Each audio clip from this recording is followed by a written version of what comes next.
profetiza a respeito disso, e foi exatamente o que aconteceu. Mas a palavra do profeta aqui, aqueles que escaparam, porque foi uma minoria, foi um grupo pequeno que escapou. Então a palavra diz: vós que escapastes da espada. Quer dizer, a espada aqui, você pode ter, a Bíblia, ela traz figuras que, dependendo do contexto, né, você pode ter um significado ou outro. A palavra espada aqui, o significado da palavra espada aqui significa juízo. Espada aqui é juízo. Então, o que o profeta está dizendo aqui: vós que escapastes da espada. Então aqueles que escaparam de um juízo. Então é como se você aplicasse a palavra hoje para os nossos dias. Então o mundo de hoje está vivendo debaixo de um juízo. O mundo está vivendo debaixo de um juízo. Por quê? Porque o mundo está vivendo debaixo de um juízo? Porque o mundo, ele deixou o Senhor, né? Como a palavra diz assim: deixou aquele que é o manancial das águas vivas.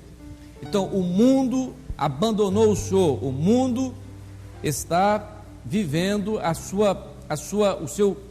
o seu afastamento de Deus. O mundo se afastou de Deus, se apartou de Deus. Então o mundo está debaixo de um juízo. É parecido com aquilo que aconteceu no banquete de Belsazar, o juízo escrito na parede, não era? Então, o juízo que estava ali. Então o mundo de hoje está debaixo de um juízo. Um juízo. Então alguns escaparam de um juízo. Quem escapou do juízo que está sobre o mundo? Então o mundo está debaixo do pecado, então há um juízo sobre o mundo, há um juízo. Então você vê as coisas que acontecem, todas elas são resultados de um juízo. Então você vê certas doenças, né? Você vê certas doenças, elas são resultados de um juízo. Então você vê certas situações, são resultados de um juízo. Paulo diz assim: o salário do pecado, então, ou seja, a retribuição do pecado é o que? É a morte. Então o salário do pecado é a morte. Então é o pagamento. Então isso é um juízo. Isso é um juízo. Então o mundo está debaixo de um juízo? O mundo está debaixo de um juízo. Então como você escapar desse juízo? De que forma você escapa desse juízo? A palavra responde: nenhuma condenação há para os que estão em Cristo. Então quando você está em Jesus, então você não sofre a condenação, então você sai desse juízo. Então você sai debaixo do juízo. Por quê? Porque Jesus te resgatou desse juízo. Então a palavra do profeta é: vós que escapastes do juízo. Então a palavra é para a igreja. Então a palavra é para a igreja: vós que escapastes da espada, vós que escapastes do juízo que aí está. Há um juízo. Há um juízo. Não é? Aí você vê o que está acontecendo com o jovem, você vê o que está acontecendo com a criança, você vê o que está acontecendo com as famílias, não é? Então você vê o mundo debaixo de um juízo. Há um tempo atrás eu estava conversando com um pastor, ele é até juiz aqui, agora desembargador, né, já, mas aqui em Belo Horizonte. Ele estava dizendo que a coisa que mais o comoveu na vida profissional dele foi uma audiência de separação de um casal. E o casal discutia muito, e tinha uma criança, era um menino de 4 anos, ele sentadinho na cadeira, né, bem vestidinho, com a mãozinha, a cabecinha baixa, e ele soluçava o tempo todo. O pai e a mãe brigavam, e ele soluçava o tempo todo. E ele observava muito aquela criança. E de repente, depois daquela conversa toda, então ele teve que fazer aquela pergunta à criança: você quer ficar com seu pai ou quer ficar com sua mãe? O que você quer? Uma pergunta que é feita, não sei como é que desdobra isso, mas a pergunta que foi feita. E a criança entrou num choro compulsivo. E ele disse: meu filho, responda. E ele em meio a esse choro, ele disse: eu quero ficar com os dois.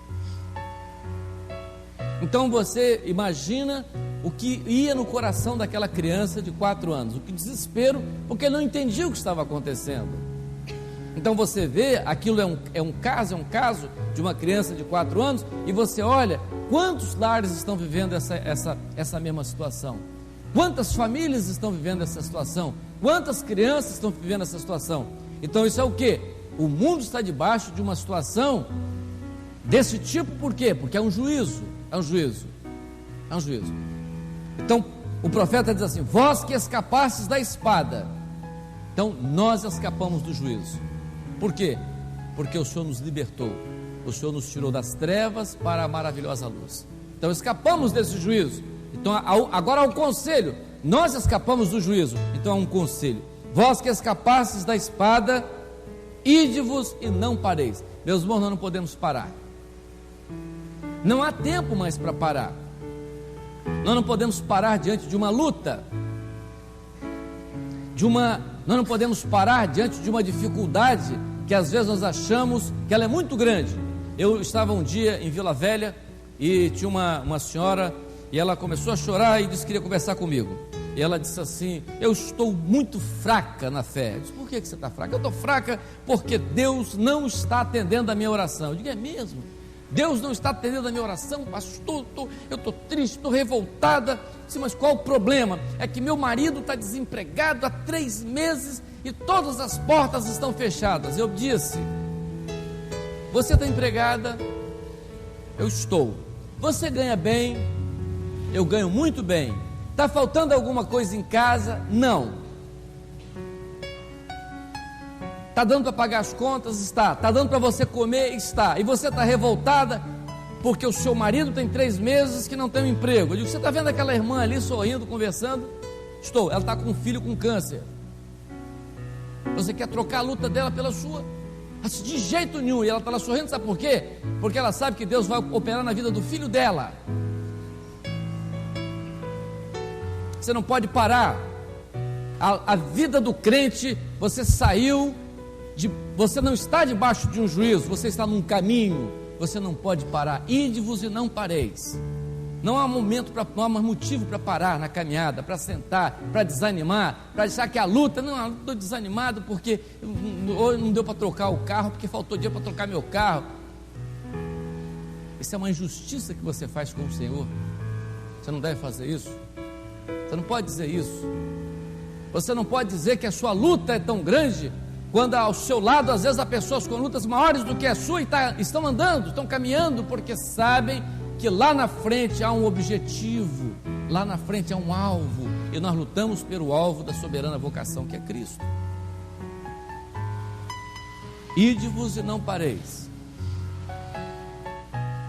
A palavra do profeta é: vocês escaparam do juízo. Há um juízo sobre o mundo. Vocês estão debaixo desse juízo? Não, vocês não estão debaixo desse juízo. Vocês não estão com os filhos lá no mundo, nas drogas, não. Vocês estão com os filhos aqui. E aqueles que estão com os filhos lá no mundo ainda, Deus está guardando, porque vai salvá-los um dia. Deus é fiel. Vocês escaparam, não parem agora, não pareis. Ide-vos e não pareis. E o profeta disse assim: não pareis. De longe, de longe. Quando sentir a comunhão distante, está sentindo a fé está fraca, lembra do Senhor, lembra do que Ele fez na sua vida, lembra dos dias passados, daquilo que Ele já fez, dos momentos difíceis que você clamou e Ele respondeu. Está longe da comunhão, lembra do Senhor. Lembra do dia que Ele te falou, lembra do dia que Ele tocou na sua vida, lembra do dia que Ele te curou, lembra do dia que Ele te libertou. Lembrai-vos do Senhor. E suba a Jerusalém ao vosso coração. Jerusalém é a eternidade. Você não pode esquecer nunca de que Deus tem uma eternidade preparada para você. Não pareis. Lembrai-vos do Senhor, de longe lembrai-vos do Senhor, e suba a Jerusalém ao vosso coração. Esse é o lema da igreja nessa hora. As coisas que acontecem aqui, as lutas, elas não podem se comparar com a glória que há de se revelar.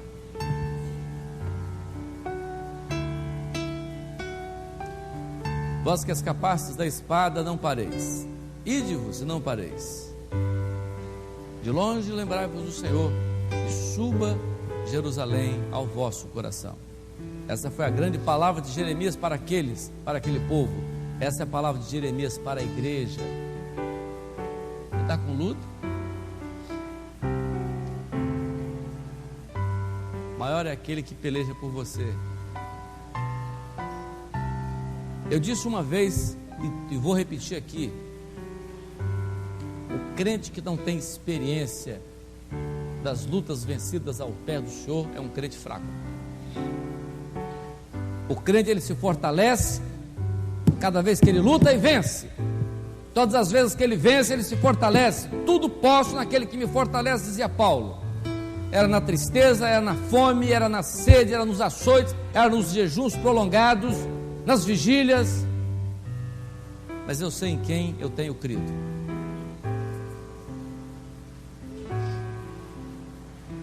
Escapastes da espada? Sim, Senhor, escapei da espada, não pareis.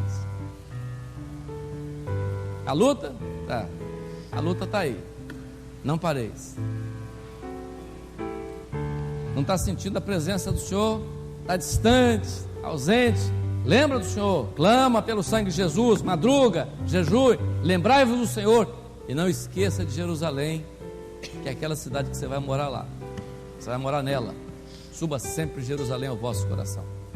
Que o Senhor nos abençoe, irmãos. O Senhor deu uma revelação, que há um homem, falei até demais, né? Estou com um dente aqui que não pensei que dente tivesse esse problema, mas tem. Já falei demais, já comecei a sentir que eu falei demais porque o dente reclamou aqui já, mas o dentista disse 10 dias sem falar. Eu digo, vamos ver. Tem 5.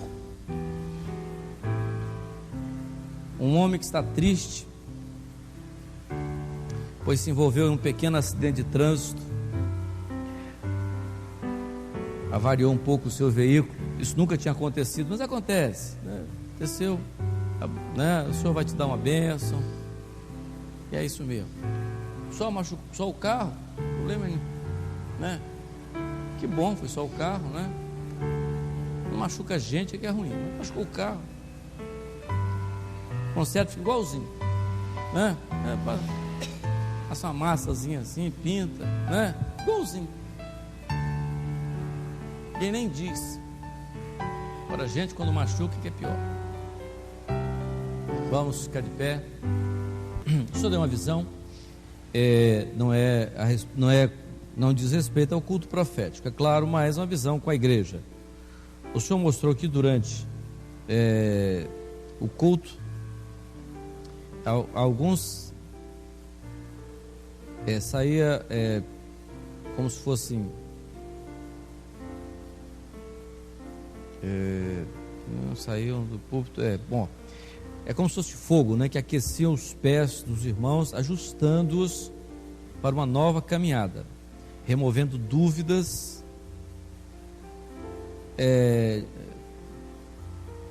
as dúvidas de terem sido trazidos para um trabalho nesta igreja.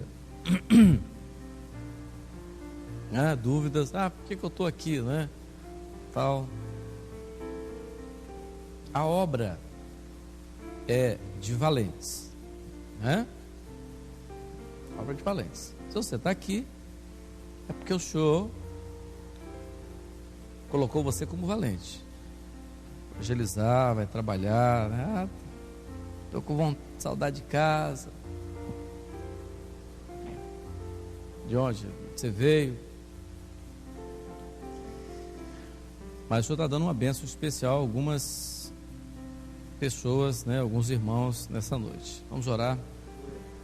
Bendizemos ao Teu nome, Te glorificamos, Senhor, por tudo que Tens feito na nossa vida, pela caminhada, pelo renovo. E agora, Senhor, em Teu nome dizemos, a graça maravilhosa do Senhor Jesus, o amor de Deus, o nosso eterno Pai, a comunhão e as consolações do Espírito Santo seja convosco agora e para sempre. Amém. Deus sentar, irmãos. Está encerrado o nosso culto.